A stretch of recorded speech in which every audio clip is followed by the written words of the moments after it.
এই মঞ্চৰ দ্বাৰা জনাব বিচাৰিছো যে অহা 25 জুলাই তাৰিখে নমস্কাৰ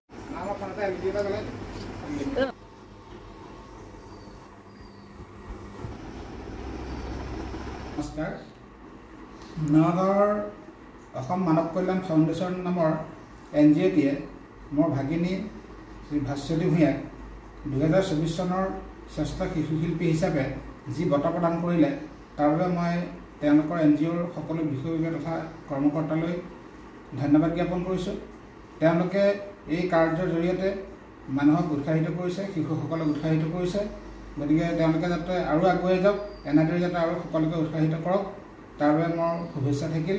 আৰু আমাৰ ভাগিনজনীক যি মৰম দিলে, চেনেহ দিলে তথা বঁটা প্ৰদানৰ জৰিয়তে তাইক উৎসাহিত কৰিলে, তাইক আৰু আগবাঢ়ি যাবলৈ যাতে ৰাইজে আশীৰ্বাদ কৰে, তাই যাতে আৰু আগবাঢ়ি যাব পাৰে। তাই সৰুৰে পৰাই কবিতা আবৃত্তি, নাচ গান সকলোতে অলপ পাৰ্গত আছিলে। সেই হেতুকে তেওঁলোকৰ যি বঁটা প্ৰদান অনুষ্ঠান তালৈ তাইৰ অলপ কাৰ্যসূচী চাবলৈ বিচাৰিলে, মই সেইখিনি তেওঁলোকে পঠাই দিলোঁ।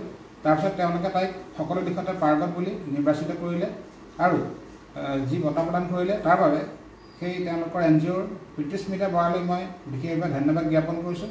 কাৰণ তেওঁৱে মোলৈ ফোন কৰি তাই সকলোখিনি বিচাৰিছিলে আৰু তাইক নিৰ্বাচিত কৰাত যথেষ্টখিনি সহায় কৰিছিলে। লগতে তাই আৰু এটা শ্ব' আহি আছে, এই 14 জুলাইত কোচবিহাৰত হ'বলগীয়া ফেশ্বন শ্ব'ত তাই অংশগ্ৰহণ কৰিব। গতিকে তাতো যাতে তাই আগুৱাই যাব পাৰে, তাৰ বাবে ৰাইজে তাইক আশীৰ্বাদ কৰক। ইয়াৰ পূৰ্বেও বিভিন্ন মঞ্চত তেওঁ ফেশ্বন শ্ব' হয়, বিভিন্ন মঞ্চত তাই গুৱাহাটী, ৰঙাপাৰা, তাৰপিছত ঢেকীয়াজুলি, বিশ্বনাথ চাৰিআলি বিভিন্ন তাই মঞ্চত ফেশ্বন শ্ব' কৰিছে, নৃত্য প্ৰতিযোগিতাত অংশগ্ৰহণ কৰিছে আৰু বহুতখিনিত তাই পুৰস্কৃতও হৈছে। এইবাৰ বাহিৰলৈ যাব? এইবাৰ প্ৰথম তাই বাহিৰলৈ যাব, কোচবিহাৰলৈ। আধুনিক ফেশ্বন শ্ব' আছে। কেনেকুৱা লাগিছে? ভাল লাগিছে, আমাৰ খুবেই ভাল লাগিছে তাই এইখিনি আগবাঢ়ি যোৱাৰ বাবে। আৰু আমিও তাইক যিমান দূৰ আগবঢ়াই নিব পাৰোঁ চেষ্টা কৰিছোঁ, যাতে তাইক আৰু আগবঢ়াই নিব পাৰোঁ। গতিকে তাক কাৰণে ৰাইজেও যাতে আশীৰ্বাদ কৰক, তাই যাতে আৰু ভাল ধৰণে আগবাঢ়ি যাব পাৰে। নমস্কাৰ, মোৰ নাম শ্ৰী ভাস্বতী ভূঞা। তুমি যি বেষ্ট শিশু শিল্পী বঁটা পাবলৈ সক্ষম হৈছে, কি ক'বা?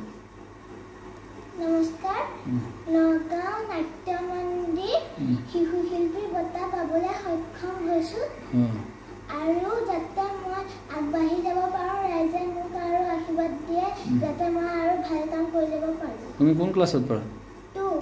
2